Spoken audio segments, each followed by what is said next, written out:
皆さんこんにちは、山田屋の宮 D です。今日のテーマはですね、終わり散策ということでやっていきたいと思います。終わり散策、終わりの名工3名を表す言葉ですね。江戸散策などというとですね、いろいろと有名で企画展などをですね、様々やられたりしますけれども、終わりにも散策があるんですね。その中でもですね、摩擦根を最初は緩くですね、最後はちょっと濃く、解説していきたいというふうに思います。終わり散策の投稿はですね、戦国時代から、江戸前期にかけて、特に活躍しましたので、名だたる、戦国大名ですとか、あるいは武将ですね、そういった方とも関わりも深く、資料にも残っておるんですね。なのでですね、私もその時代好きですから、今から解説していくのは非常に楽しみであります。ではですね、まずその終わり散策の基本的な情報からやっていきましょう。どうぞ。終わり散策とは、氏房、信孝、正常の3名の投稿のことです。彼らは戦国時代に美濃の国の関から尾張に移住してきたので、尾張関とも言われます。3名とも関かじらしく、署名は金房、金高、金常と金の字を冠する投稿でしたが、尾張に移住した後にそれぞれ名を改めます。金房は東海一の弓取り今川義元の子氏真から一時賜って氏房と改名したと言われています。ただしこの説は信憑性が薄いなどとの指摘もあります。金高は織田信長から直々に信の字を賜って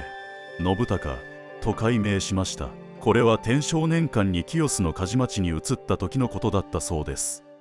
そして今回の目玉である金常は正常と名前を変えましたが、これについては諸説あります。誰から正の字をもらったかお分かりになりますか？果たして誰から一時いただいたか想像できますでしょうか。当時の織田家の政というとですね、さっさなり政とか、あるいは佐久間森政とかですね、何名か名だたる武将というのがいますけれども、彼らではないんですね。これにはですね、説が2つあります。まず1つはですね、1つの説は、豊臣秀吉の腹心でもある福島正則の正の字を賜って、その後表記を政治の方ですね、祭りごとの正に変えたという説があります。これはですね、古い統計書ですとか、あるいはインターネットに載っているウェブページなんかにも記載されている説ですね。で、もう一つ目の説、二つ目の説はですね、当時、尾張小牧領主だった池田輝政ですね、から、一時与えられて、正常と、改名したという説がございます。この説はですね、尾張東光譜という、統計書に記載されておりますが、当初にはですね、福島正則が清須に領地を与えられ、正常の抱え子になる4年前にですね、正常名で作成された刀が現存しているので、福島正則から一時賜ったという説は、ちょっと時系列的におかしいというふうな指摘がされております。さあ、ということでですね、福島正則から一時いただいたのか、あるいは池田輝政から一時もらったのか、どちらの説もありそうですけども、皆さんはどう思うでしょうか。ぜひぜひ、ご感想をコメントでも教えてください。そしてですね、この終わり散策と言われる、氏房、信孝、そして正常、この3名はですね、時の関白、豊臣秀次、秀吉の、甥であり、養子ですね。秀次の圧戦で、それぞれ、氏房は飛騨の神、信孝はほうきの神、正常は相模の神を受領するんですね。これは、天正20年の5月11日のことであったそうです。いやー、これだけそうそうたるメンツの戦国大名ですとか、あるいは戦国武将と関わりがある東光軍というのもなかなかないかもしれないですよね。まさに尾張の東光ならではの魅力の一つであるというふうに思います。戦国時代は好きだけども、なかなか刀のことはまだまだわからないよという方にとってはですね、この尾張の刀というのは、もしかしたら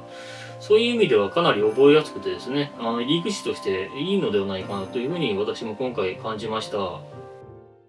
さあ、ではですね、早速実物の方を見ていきましょう。こちらは、正常でも、美濃守正常ですね。相模守正常の、後代の作となります。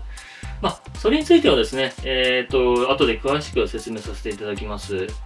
では、この尾張の刀というのは、どんな特徴があるか、それについてですね、尾張東光譜の方ではこのように、記載されております。古刀からですね、新進刀器に至るまで、いずれも地味で堅実というふうに記されてるんですね。確かに、この木をてらった様子というのはないですし、本当に真面目な刀だなというふうのを感じますよね。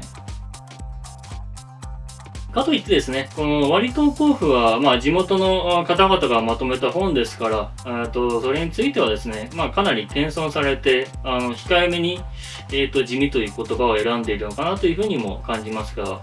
本当に真面目な刀でですね、誰もが見ておっと思うような派手さはないのかもしれないんですけども、本当に玄人向けというかですね、この味わい深い刀でありますよね。そしてこの正常の刀に関しては、非常に地金が積んでいてですね、細かいですよね。大肌というわけではなくて、地金が積んでいるところからすると、やはり、折り返し鍛錬の回数も多くてですね、非常にこれは、真面目に、真剣に時間をかけて打った刀なのかなというのを感じますよね。で、ここから先はですね、少し、濃い内容でやっていきたいと思います。先ほど私はこの刀を美濃守正常というふうに言いました。相模守正常というのが、初代から2代までのことですね。で、美濃守という図領名を名乗るのは、3代から5代までというふうに、言われております。じゃあ、この美濃守正常は何代なのか少し気になりますよね。これについてお話ししていきたいというふうに思います。さあ、こちらの中子ですね。一緒に見比べていきましょう。で、まずですね、3代の特徴とこの刀の特徴を見比べてみましょう。尾張東光譜ではですね、3代は丸っこい栗尻であり、4代は先が尖っている兼業であるというふうに書いてあります。これは兼業と言われる、先が尖った形状ですよね。本当にもうこれで大根を押せるぐらいのピンピンの中子ですよね。絶対ダメですけどもね。正確にはですね、左右対称な形状ではないので、いわゆる羽皮が長い入山型ではあるんですけど、栗尻ではない、尖っているという意味でですね、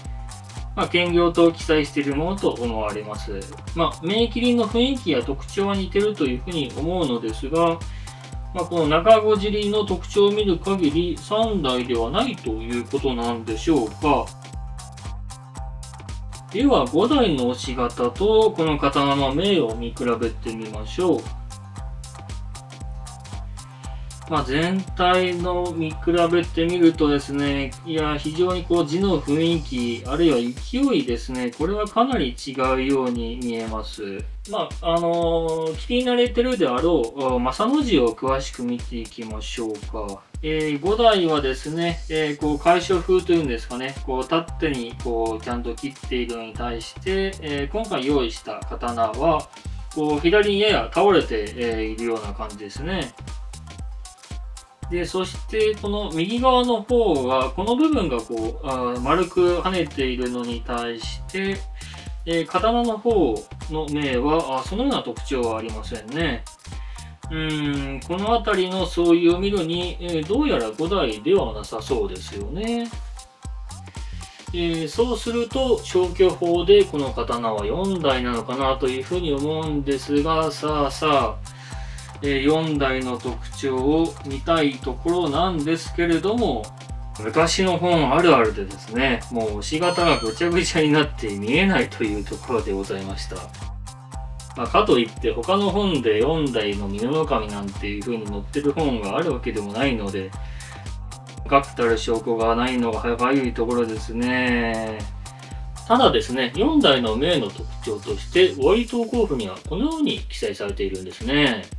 鋼あたりが穏やかで、かつ少し細かく、おのずから親身の3代とは相違するというふうに記載されております。ここで書かれているような特徴とは少し違うような感じがしますよね。非常に鋼あたりが強く、打たれたところはもうひし形になっているぐらいの強さでございます。そして非常に、力強い太めの銘でありますしね。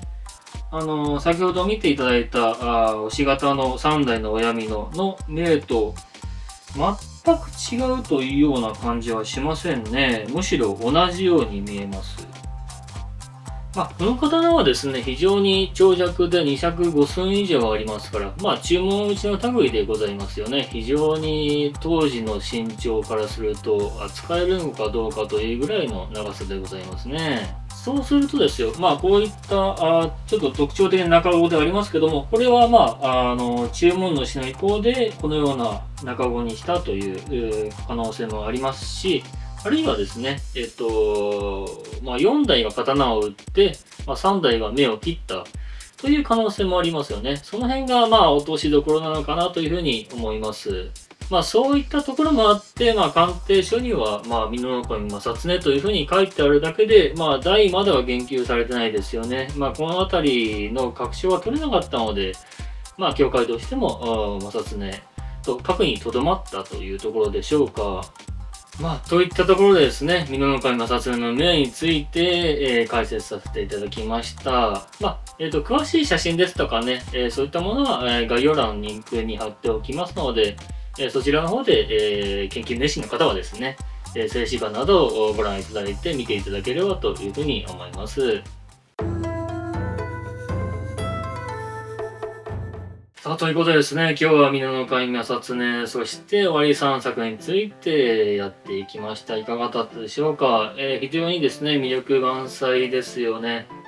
世間で言われてるよりもですね、いい刀であるというふうに思います。ちょっと過小評価されすぎてるんじゃないかなというふうに私は感じていますね。今回ですね、正恒だけでしたけど、また氏房、あるいは信孝についてですね、語る回というのを私も楽しみにしていますので、今後ともよろしくお願いいたします。今日どうもご視聴ありがとうございました。